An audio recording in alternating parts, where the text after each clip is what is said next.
This is How You Like It Two-Face, a double feature.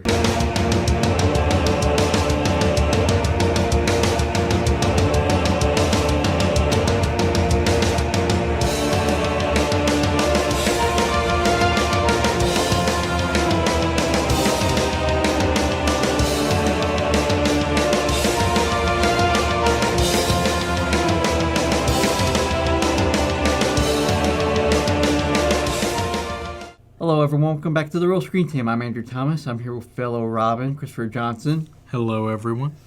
And we're almost done the Robin Marathon by discussing Robin number 3. Yep, Tim Drake, who went on to become Red Robin and Red Wing.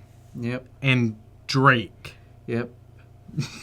But before we go into the actual story, make sure to find us on Facebook, The Real Screen Team. Where else? You can also find us on Instagram, Reddit, TikTok, and Lemonade. Make sure to like our videos, comment on our videos, share our videos, and definitely subscribe to our YouTube channel. Yep, we're on the road to 500 subscribers. Once we reach 500, monetization, updating our presentation, Patreon, special videos, and view requests if you give donations. Yep. But let's get into the episode that introduced Robin into the animated, Tim Drake's Robin into the animated series. Okay.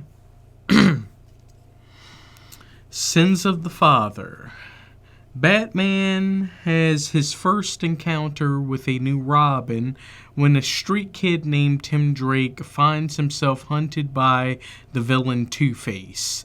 Tim, who assumes the identity of Robin, is eager to impress his hero and bring down Two-Face.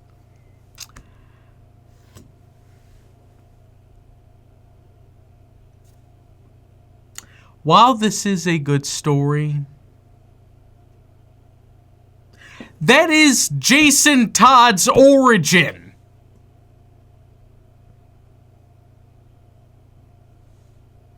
Yep. Why didn't they just go with Jason Todd? Like they said, they didn't want the show is his death, but yet they liked his origin story. So they decided to combine the two. I mean, did they have any... Were they told they could not use the name Jason Todd? No, they just refused to use. Why? Because he was still dead? Yeah. And they were still trying to hold the rule of 3. They were still trying to keep that true before... Well, Winter Soldier had already been a thing by that time, right? I have no idea. Can you look that up? Or someone say that in the comics. Yeah, it was either still the rule of 3 or just the rule of 2 by that point. Yeah. They just should have gone with Jason. It would have made a whole lot more sense because while this is a good story, and they actively did do the story justice with what they were able to do in Batman, the animated series. They should have done Tim truly as Tim. Yeah. I feel like in this, he's just Tim Drake in name only. There's a lot more about Tim Drake that we should know. Yeah. That makes him unique. I mean, your thoughts? I thought there were some parts that were probably Tim Drake, like him actually finding out Bruce was Batman, other than when he gets injured, but we'll discuss that. Yeah. Let's get into the cast. Of course, the greatest Batman that ever lived, Kevin Conroy. Definitive. Yep. I mean, once again, what more can we say that we haven't already said? Yeah. I mean, he is Batman. Yeah. He is the definitive voice of Batman. Yeah. And once again, fantastic performance. Yep. I mean, he's in his element. Yep. He's in his element. Yep. He basically saves Tim from getting killed by Two-Face. Yeah. Yeah. Yep. And then tries to find out what Two-Face is after. And tries to stop him. And at least this time he didn't get strapped to a giant penny. Yeah. Yep. Of course, his big mistake was taking Tim to the Batcave. I know he was injured and he wasn't in the right mind, But at the same time, I think that was probably the safest place that you could bring him. yeah. But at the same time, yeah, you know that kid's going to wander. Yeah. You know that. Which, yes, Tim finding out Batman's identity, but that's not how it happens. Mm-hmm. Tim was able to deduce just by seeing clips of Dick Grayson as Robin doing one acrobatic move, and while being a fan of Haley Circus and realizing, oh wait, isn't that the same move that the Flying Graysons used to do? Oh my God. Dick Grayson's Robin. Yeah. Wait, and then after his parents, and he was adopted by Bruce. Oh my God, Bruce Wayne's Batman. Yeah. He was able to figure that out at the age of 8. Yeah. Of course, he ends up. First, he just had Batgirl because Dick punched him and left. Yeah, old wounds. Yeah. Yeah. Don't know how much time had passed during this time, so. I think it'd been a few years, maybe. Yeah. Maybe. So Batgirl was just filling in as the psychic role. Yeah. Of course, let's talk about the amalgamation Tim Drake. Yes. Tim Drake, a.k.a. Robin, played by Matthew Valencia. Yep. Don't get me wrong, Matthew was fantastic playing a new, younger, exuberant Robin that also has a bit of attitude. But once again, that's Jason Todd. Yeah. Tim Drake is a bit more, mellow. Maybe sometimes a bit more reserved. Yeah. Sometimes he can also be a bit emo. But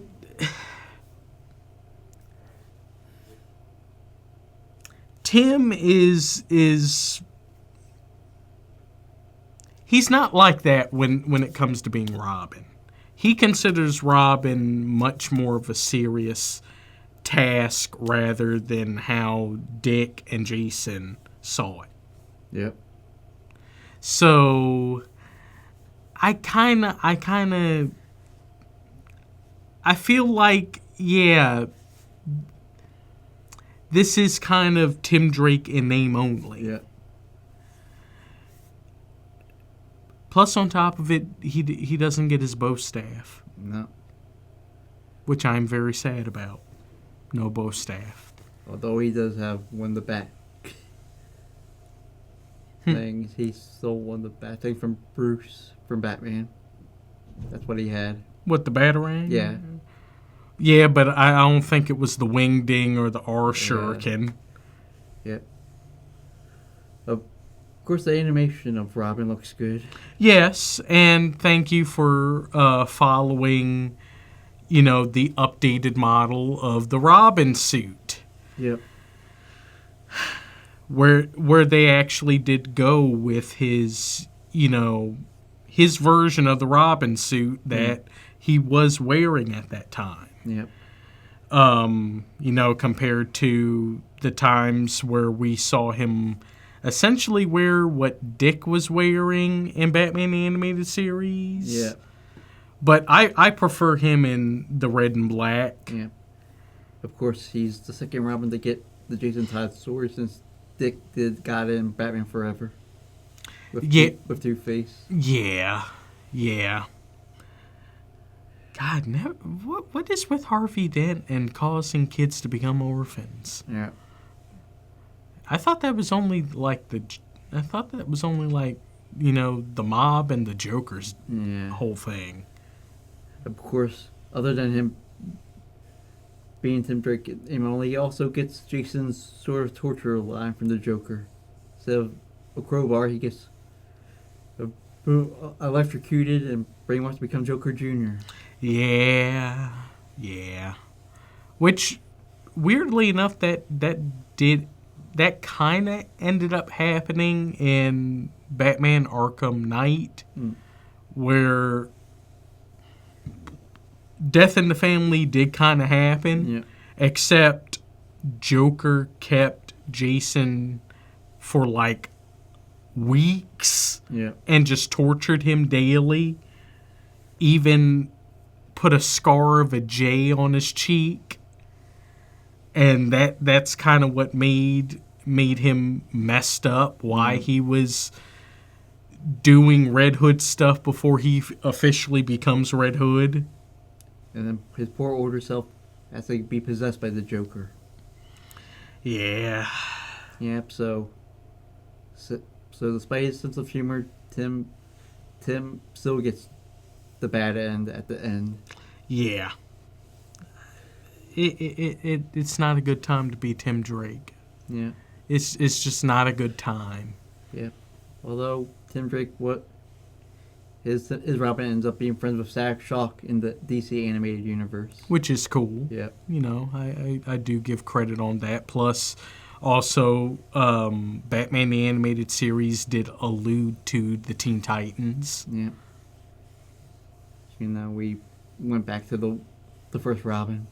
Though, it was kind of left ambiguous until you got that future episode where Robin became Nightwing. Yeah. But yet, he's much more grungy and a bit emo, a bit more reserved, and he's using the bow staff. Yeah. So that kind of makes you think he's Tim Drake, but no, he's Dick Grayson. Yeah. Yeah, so of course he also teams up with Superman in one crossover episode once Bruce gets captured by Brainiac. Which, that is a very Tim Drake thing. Yeah. That I give them credit on. That is a very Tim Drake thing. Because of all the Robins, Superman has been very close to Dick and Tim. Yeah. But, I mean, Superman gave Dick the name Nightwing. Yep. Which they used in Batman in Nightwing Year One. Yep. Of course. Let's talk about the supporting cast. Well, the supporting cast. Barbara Gordon, a.k.a. Batgirl, played by Tara Strong. Right now, filling in the Robin role since her boyfriend quit by punching Bruce again. Yeah, and, and after her not telling him that, oh yeah, I'm fighting crime too. Yeah. She's doing her best. Yeah. She's doing her best. Yeah. Taking bones just like Batman. Although, still allusions to Batman and Batgirl's future relationship. God, why? Bruce Timm, why? Yeah. Stop it. Stop it, Bruce. Yep. She does fine with what she got. She's the one who stops Tim after Alfred calls her after Batman gets injured, and Tim just wanders into Wayne Manor. And he's able to put everything together. and gets jumped by Batgirl. Yeah. Yep. But hey, the kid's feisty. Yep. And very proficient with a batarang. Yep. Very proficient. Yep. And so like her and Batman, they're both in shock once he decides to wear the Robin suit to go fight Two-Face. Which, Dick never wore that suit. They're trying to give the illusion that he wore that suit. He never wore that suit. No, that's a whole new suit. Yeah. Dick was in that freaking shirt, yellow cape, and the boy shorts. Yep. No, he didn't get to have that cool updated suit. Yep. So yeah. So at the end, she just comes to accept him as part of the family, since he has no one.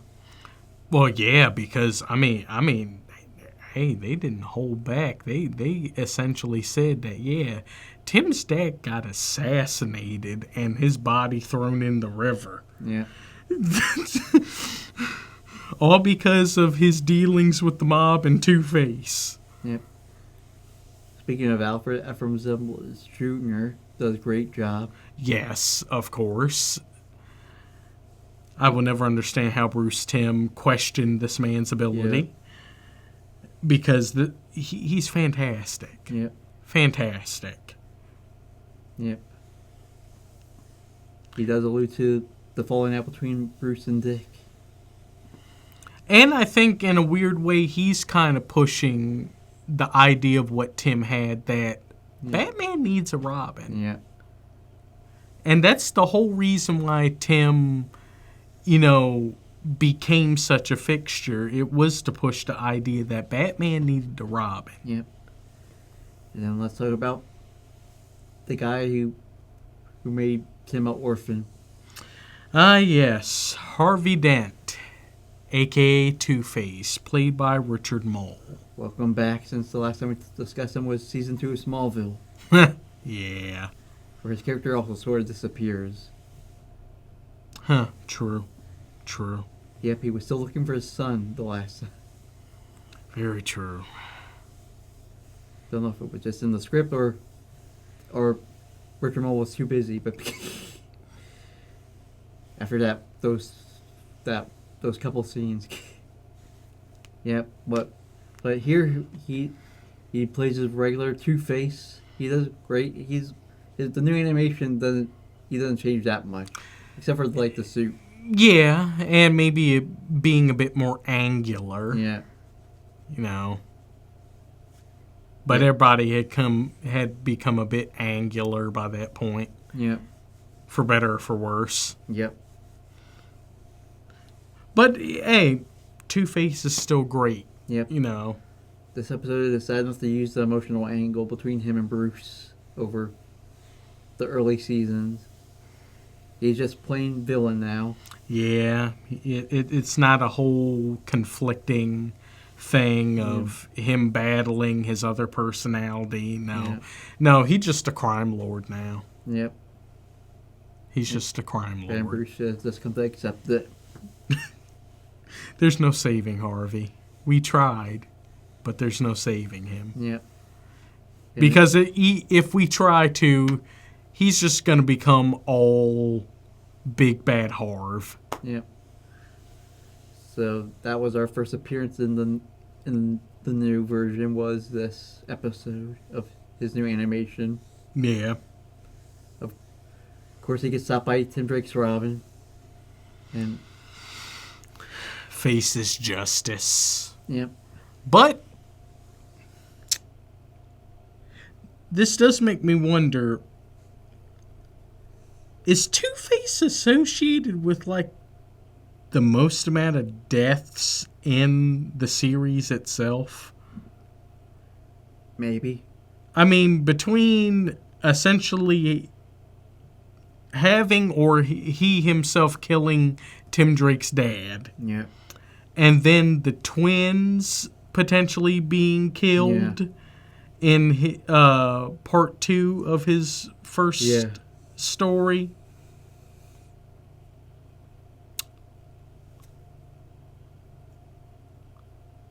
Yeah. I think the most amount of deaths might be around him. Yeah. Although the Joker is close. And Mr. Freeze. Yeah. The Joker and Mr. Freeze are up there. Yeah. Especially Sub-Zero and Mask of the Phantasm.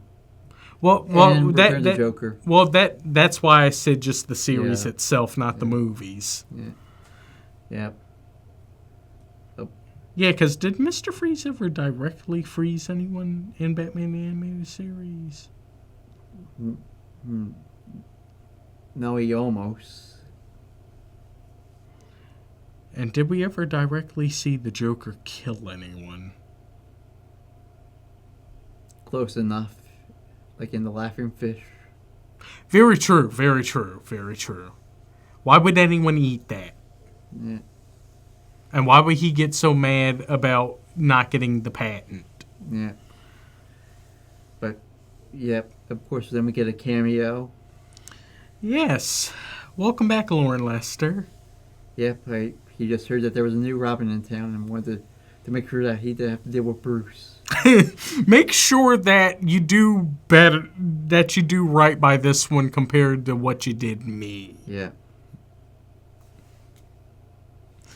And also the foreshadow of him being Nightwing for the rest of the show. Yeah. With mullet. Yeah.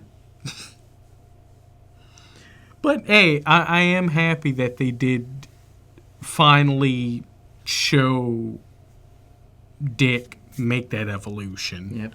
And at the same time, make amends with Batman. Yep. Well, let's get into the good. I mean, the plot is good, despite the fact it's the Jason Todd story given to Tim Drake. Voice acting, fantastic. I mean, Matthew Valencia, fantastic. Kevin Conroy, what more do we have to say? Tara Strong, fantastic. And Richard Mole, fantastic. The action, I mean, Batman versus Two-Face's goons, Robin versus Two-Face's goons, Batman and Robin versus Two-Face himself. Yeah. All fantastic. Yeah. All fantastic. And we already know about the bad. Yeah. This is just Tim Drake in name only. Yeah. They could have given him more of his super intelligence. Yeah. I mean, remember, this is the one kid that there's literally a test to see how effective superheroes' secret identities are, are believable. Yep. So when I get to the score, yeah, I give this an 8 out of 10. It's not as great as the other 2 Robin episodes in the Robin movie that we reviewed, but it's still a good introducing a new Robin. I don't want to be too harsh. I will give it an 8 out of 10 as well. It is a very good story. It really is, despite the fact that I feel like they should have just gone with Jason Todd, instead of calling him Tim Drake. You should have just gone with Jason Todd. Yep. Because this was Jason Todd. Yep. But before we go, we're almost done. One more Robin left. Yes. I think probably the most controversial. Yep. Damian Wayne. Yep. We're discussing the animated movie Son of Batman. Yep. So want to roll us out? Sure. Well, thank you all for watching. Definitely come back and watch us again. Remember to like, comment, subscribe, share, and click the post notification bell so you're updated with all of our upcoming videos. Well, cut, print, that's a wrap.